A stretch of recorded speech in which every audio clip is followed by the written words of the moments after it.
My name's Daniel Walker. I'm General Manager of Snow and Ski Holidays. My name's Ben. I work at the Flight Centre product delivery team. My name's Clinton. I am Head of Marketing for Flight Centre brand globally. When planning a ski holiday, especially if it's for first timers, I really think it's best to try and make the whole experience easy. Go to a destination that is going to be convenient and go to a resort where you're going to have a simple, easy, but really enjoyable experience. You definitely want to look at luggage allowances when you are skiing or snowboarding or surfing, and you also want to look at meal options and entertainment on those long haul flights. When planning a ski holiday, you want to pre-plan as much as possible. You want to have flights that get you into the closest airport to the ski resort. Then you want to have connecting transfers that will get you to your hotel. Most people for a ski holiday will spend around 7 to 10 nights, and over that period they'll ski for maybe 5 to 7 days. Usually planning a day off during the week to go have some kind of fun and do some kind of activities whilst they're there. Some of the things that people don't think about pre-planning is planning equipment hire, planning lessons, planning lift passes. Travel insurance is obviously very important, and all of these things should be organised before you go. For most of our customers, location is key. They want to be right near the ski slopes, and that's usually termed as ski in, ski out, where you can access the lifts or access the ski runs from your accommodation. Usually, because it's more popular, it'll come at a premium price, but if you communicate what your budget is to your travel agent, we can usually find the right accommodation to suit your budget. There's definitely ways that you can do a beach and snow holiday all in one. Actually looking at this for the end of the year and how and where. So we're thinking we'll either go up into Hawaii and then shoot across to either Colorado or into Canada. So we get really beautiful beaches in Hawaii, and then we can hit up the ski fields up in North America. The other way that potentially we're doing it is going to go across to New Zealand. Beautiful, sunny. New Zealand is epic. It is so nice and beautiful. Great sun, and then head up to Japan and hit up a Japanese ski field at the same time. So I think there's multiple combinations that you can do. And on some of them, if you're picking the right flights, then you can get there very easy for hardly any additional cost. A lot of people ask, where should I go skiing? I've skied 50 resorts around the world, and I've never been to a ski resort that I haven't enjoyed. The most important thing when choosing a resort is choosing a resort that's going to suit your needs. And it may be whether you want ski in, ski out accommodation. It may be that you want a resort with an abundance of activities for the non-skiers.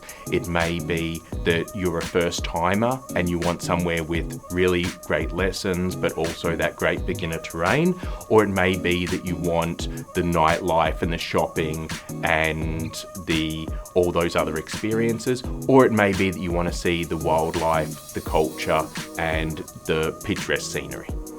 When choosing a resort where you are looking for more challenging terrain, I would recommend Japan for the powder snow. I would recommend Canada for some of the bigger mountain skiing, but also still being able to see the scenery and wildlife. It's absolutely beautiful. For USA, it has some of the biggest mountains that I've been to, especially once you get off the beaten track, going to somewhere like Big Sky in Montana. And Europe, especially in Switzerland, has some enormous ski resorts that would suit the most advanced skier as well as beginners. A lot of our customers want more than just a ski holiday. So whilst they're in a destination, they'll usually want to do maybe 1 or 2 activities. So they may want to go snowmobiling, they may want to go heli skiing, they may want to do the Scandinavian Spa in Whistler. Dog sledding is also extremely popular. One of my favourite things to do is in Banff Lake Louise, the lake freezes over, and just outside the chateau, they'll build an ice castle on the lake, and you can go and get ice skates and skate into the ice castle and around the lake. If you go to Banff Lake Louise, that is definitely a must. What our customers also like to do is maybe add on a pre or post trip. So once again, if you're in Canada, what's extremely popular at the moment is flying up to Yellowknife and seeing the Northern Lights and maybe staying up there for 3 nights. If you're in USA, possibly adding on Disneyland pre or post for the trip. And if you're in Japan, obviously everyone wants to go see Tokyo. Yeah, so best destinations would be Asia on the way to Europe for a ski break, and then Asia obviously for the beach break. There's multiple destinations like Thailand, Malaysia, even Singapore, or if you wanted to go through the Pacific, you can go to Hawaii or Fiji, and then on to North America. Or if you wanted to do something a little bit quirky and a little bit different, you could do a Mexican beach vacation, say in Cancun, and then fly up to North America for your ski trip too. For customers wanting a luxury experience, you really have 2 options. You're either going to stay in a nice 2 or 3 bedroom condo, or you're going to stay in a 5-star hotel. Either way, location is key.